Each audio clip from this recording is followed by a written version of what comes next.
Kenapa banyak orang kerja keras tiap bulan, bro? Tapi rasanya tetap saja kekurangan. Gaji naik sedikit, tapi cicilan langsung ikut naik. Loh, bukannya harusnya hidup makin lega ya? Pernah nggak kamu merasa seperti sedang mengejar sesuatu yang nggak pernah selesai?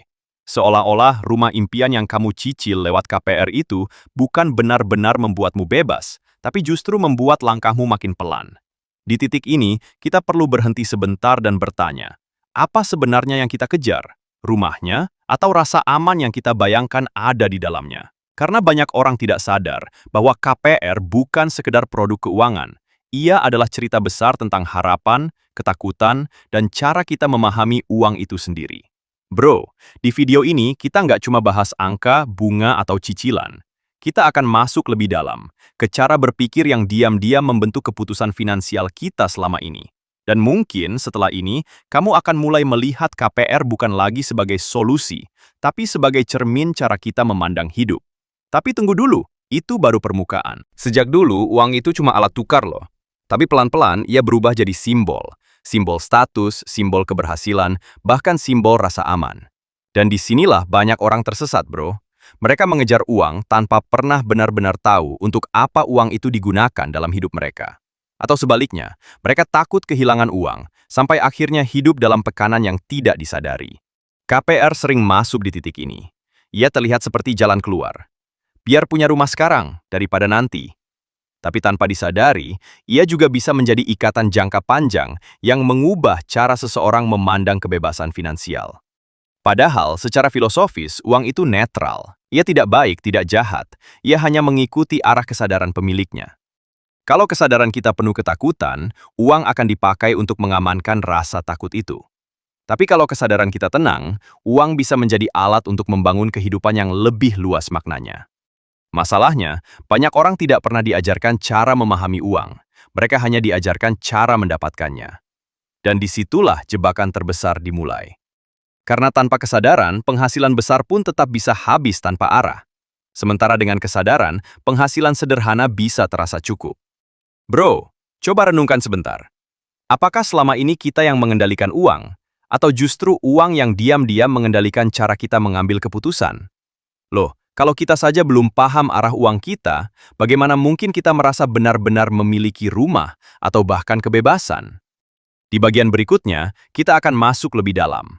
Bagaimana kebiasaan kecil, cara berpikir, dan keputusan sehari-hari ternyata membentuk nasib finansial kita jauh lebih besar daripada sekedar besar kecilnya penghasilan. Kalau kita masuk lebih dalam, bro, masalah terbesar dalam keuangan itu bukan soal berapa banyak uang yang masuk, tapi soal apa yang terjadi sebelum uang itu bahkan disentuh. Kebanyakan orang langsung lompat ke strategi, cari penghasilan tambahan, ambil KPR, investasi, atau pinjam sana-sini. Tapi mereka lupa satu hal paling mendasar, kesadaran. Loh, apa gunanya uang banyak kalau arahnya saja tidak jelas? Mengelola uang dengan benar itu bukan dimulai dari rumus, tapi dari kesadaran kecil. Saya ini sebenarnya sedang membangun hidup seperti apa? Karena uang itu seperti air, bro. Kalau tidak ada wadah dan arah, ia akan mengalir kemana saja. Dan seringkali habis tanpa kita sadar kemana perginya. Coba lihat kehidupan sehari-hari. Gaji baru masuk, ada rasa lega sebentar. Tapi beberapa hari kemudian mulai muncul pengeluaran kecil. Kopi, makan di luar, cicilan, promo, belanja impulsif. Semua terlihat kecil, tapi kalau tidak disadari, mereka seperti bocor halus dalam ember. Dan di titik ini, banyak orang baru sadar, uangnya bukan kurang, tapi tidak terarah. Makanya, langkah pertama bukan menambah uang, tapi mencatatnya.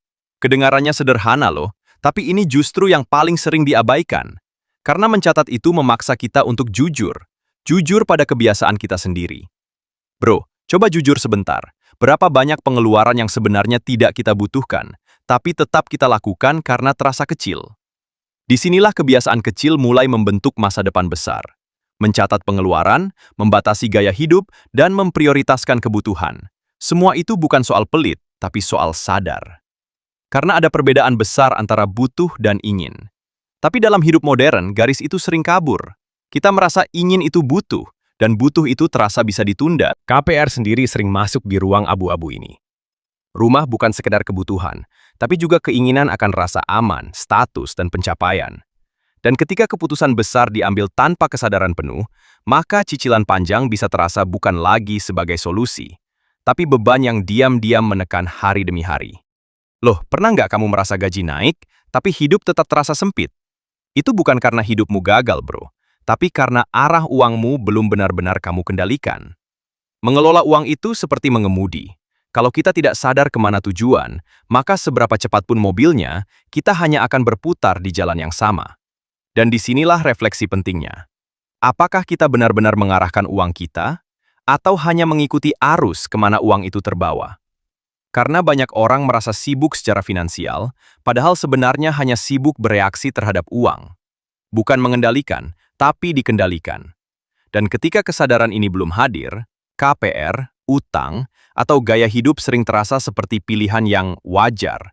Padahal sebenarnya itu hanya hasil dari kebiasaan kecil yang tidak pernah disadari sejak awal. Bro, sebelum kita bicara strategi besar, kita harus berani melihat hal paling kecil dulu. Bagaimana kita memperlakukan setiap rupiah yang lewat di tangan kita. Karena disitulah arah hidup finansial kita sebenarnya dibentuk. Dan di bagian berikutnya, kita akan masuk lebih dalam lagi.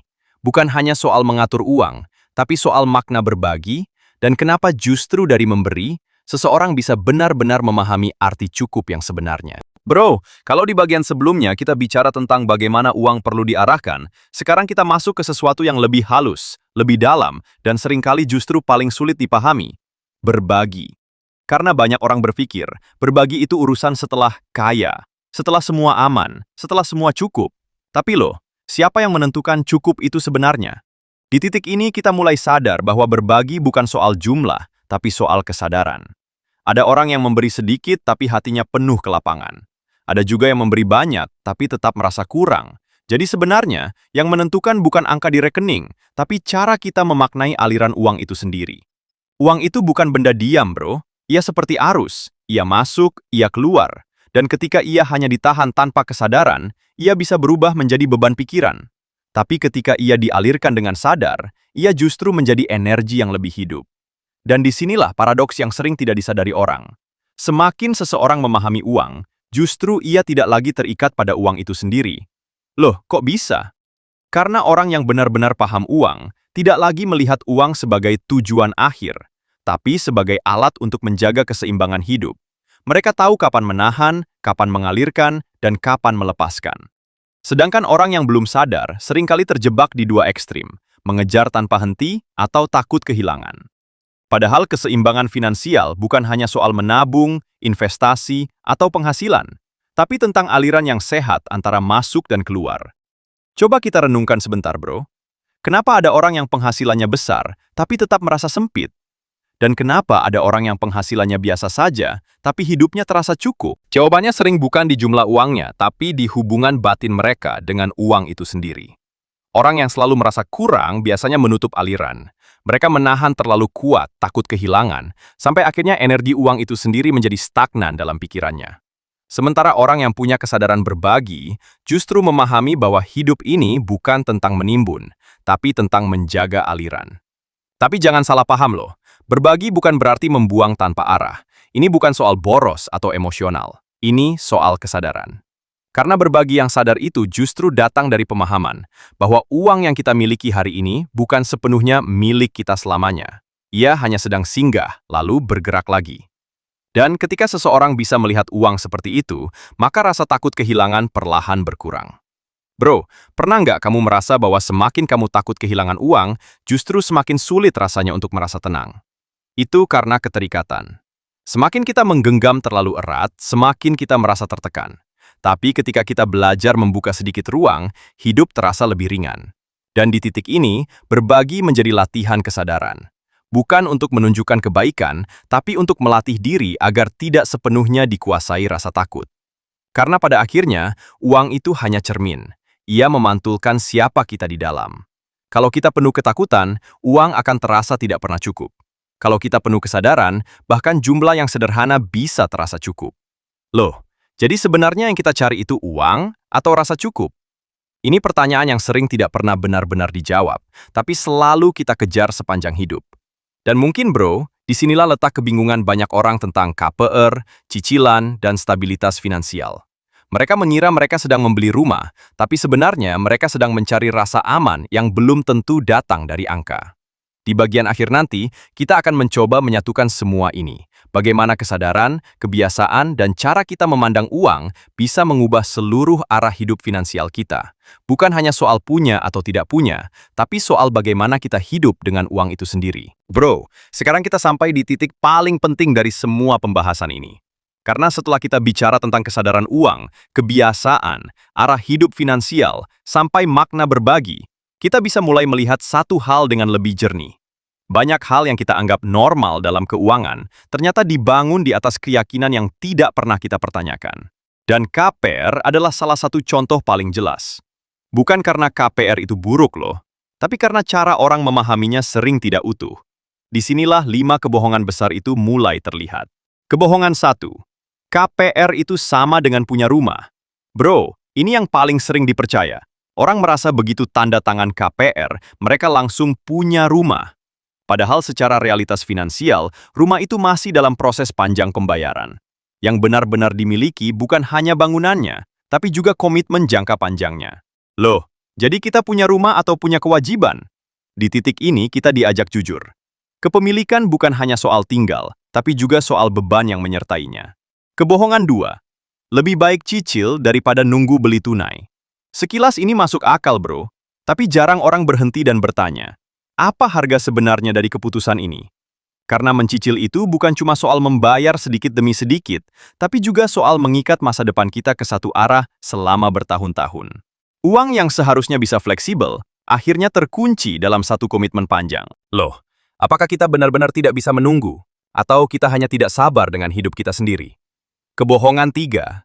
KPR itu investasi aman. Banyak orang berpikir rumah selalu naik nilai. Tapi mereka lupa, yang paling mahal dari KPR bukan rumahnya, tapi bunga dan flektu. Dan yang sering tidak dihitung adalah hilangnya fleksibilitas hidup. Kesempatan pindah, peluang usaha, atau ruang untuk beradaptasi dengan perubahan. Bro, investasi seharusnya memberi kebebasan, bukan menguranginya secara perlahan. Kebohongan 4. Cicilan itu bagian dari hidup normal. Ini yang paling halus loh. Karena ketika sesuatu dianggap normal, orang berhenti mempertanyakannya. Cicilan jadi budaya, utang jadi kebiasaan. Dan perlahan, hidup tidak lagi dibangun dari kesadaran, tapi dari kebiasaan mengikuti arus.